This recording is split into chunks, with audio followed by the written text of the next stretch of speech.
This man was the only man that made a statement that was in my favor when I was going through my litigation. This man's a white man. Peter Duesberg said that AIDS was not the result of a virus, and he agreed with me. I've yet to have a brother, physician, or otherwise, that openly agreed with me. Peter Duesberg did. So, this man was taken, well, he was at the University of Berkeley, California. Duesberg, microbiology, biologist. They removed his grants and kick him out, but that was okay. Now they have an organization known as HEAL, and he's heading that. It's all over the world now. In fact, someone wants me to get in touch with them because they're looking for me. But this man was right. AIDS was long coming.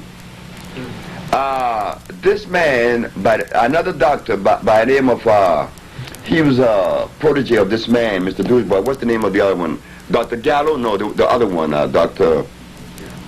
I can't call his name, and I could see him. He said that when they went to Africa and inoculated the Africans with the smallpox vaccine, that it was the beginning of AIDS. Smallpox and polio both, but smallpox was the reason. Strecker, Dr. Strecker. And we're going to, on that note, we're going to be right back to at the next segment. You'll see it next week, okay? Hold tight now. With De Gregory, Dr. Love, and Dr. Roshan, and Dr. Prince, they sat in council, and Phil Valentine was one of them, to kick me out of New York. Our brother that cured AIDS, you want him kicked out of New York? Well, Phil Valentine did that. Phil Valentine and all of them turned against me. Which one of them? If they were really for the interest of black folks, and there's a brother among us, say for instance, 10 of us set out to do research, and 9 failed.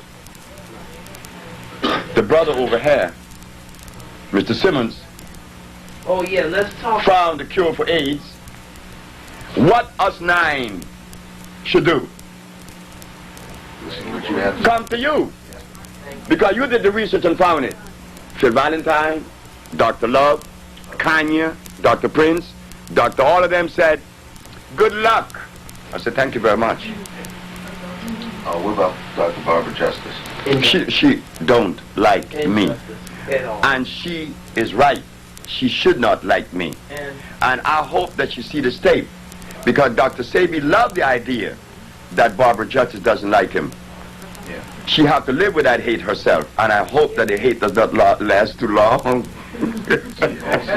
Also, at the Million Man March, Dr. Sebi, there was I was there. Well, and she has worked with him, the Muslim guy from Washington. She's worked with him. Yeah. Are you talking about Dr. Alim? Yeah, Oh, that's a beautiful... And Dr. Barbara Justice said They brought together. this young brother up who they claimed they had cured of AIDS for 3 years of Well, treatment look what they of did to Cameron from Kenya. It is impossible. Sandiford. Look what they did to him. Cedric Sandiford. And he was on the air to be cured. And they took him over to Kenya. And because of the lack of money, you know, money always plays the role, and lack of care, I'm going to put that in, that's my word, that Sandiford died. He had to. Even if I take Kimron, he would have died. What is Kimron? Do anyone here know what is Kimron? Synthetic. What? It's a Pharaoh mixed with something. AZT. Ooh. Made right here in the United States, sent to Japan to be put together as a compound, and then taken to Africa and administered. Yes, that's true. That's true. Yeah. See, also, years ago, my father got out of the hospital, and he was feeling very weak. This was like 1988. And his name? And his name, Professor George Simmons. And I remember my father was feeling very weak, and he didn't know what to do. So his friend sent him to Dr. Barbara Justice, and she looked at him and she said, all you can do is just pray. And wait. And wait to die. So what happened was a few of my father's friends took him to see Dr. Sebi over here. Amen. And my father, if you recall, the first time you met him, he came to your office told you all his problems. He was this and that, and you said that you didn't even look at him. You said you was busy reading something, and you told him, "Don't worry about it. You'll be all right in a couple of weeks or a couple of months." He said you'll be back teaching with, without too much of a problem.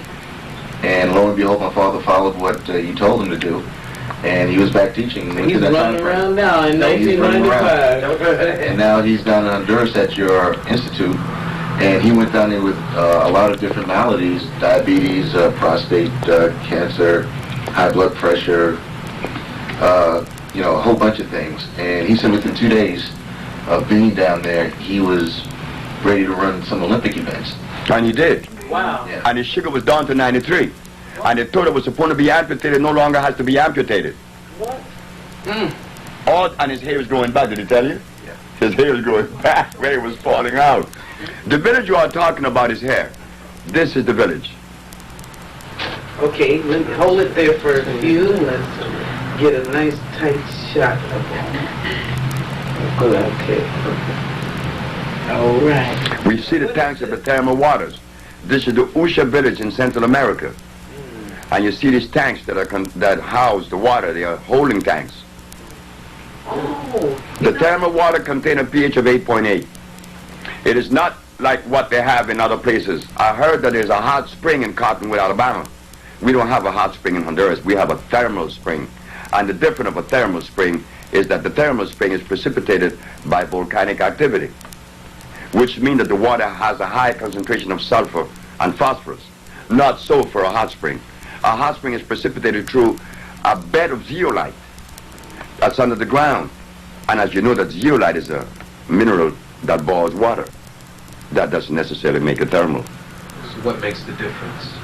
That one has sulfur and phosphorus and oxygen in large amount. Which means what to the body? It means that the body is receiving a large amount of hydrogen ion concentration that relaxes the body immediately. It plays a very good role on the central nervous system. Stress is gone immediately after you enter the water. And that was the first thing that I did for the professor when he got there. I said, before you eat or go to sleep, you go down there and you take a bath. And we took him down there, he took a bath. Next day he was rejoicing. Now what happens when stress is relieved from the body? Well, the body begins to normalize itself and the hormones begin to take their message where they should go. When there's a nerve condition, hormones tend to contract or retain, or they don't do their work because they are held back. There's a nerve condition. Like even the muscles contract. Your face, the muscle in your face contract when there's muscle problem, when there's nerve problem. Bellman palsy is one. Bellman palsy is caused mainly by emotional reaction, and it pulls the muscle in the face to one side. And when the person relaxes again, the muscle relaxes. So the remedy in Bellman's palsy is to get into an unstressful or relaxed state. In your situation would be to take one of these baths. That's right. It's not one of these baths. You take bath twice a day. And then you take also the therapy, the internal therapy, which is what? The pavana, the cordoncillo negro, the cypress, and yes, my most favorite, the drago. These are plants that you will never hear in the American Standard Pharmacopoeia.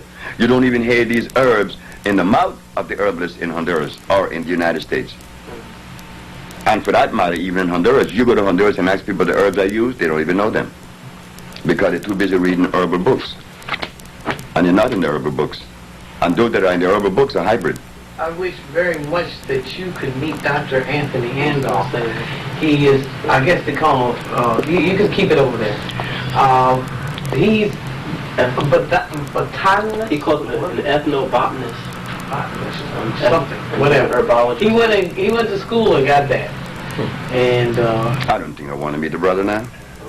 Not because I would not like to meet my brother, but I can exchange or even entertain someone that has been educated. Remember I said, the reason why the healer is not healing today is because he has been educated. You want to hear a beautiful one? Above all else, Dr. David Ayensu. Dr. David Ayensu is a member of the Smithsonian Institution. There is a program out known as EASE, meets West, meaning African or Eastern medicine against Western. They begin to show where this African in Africa took some herbs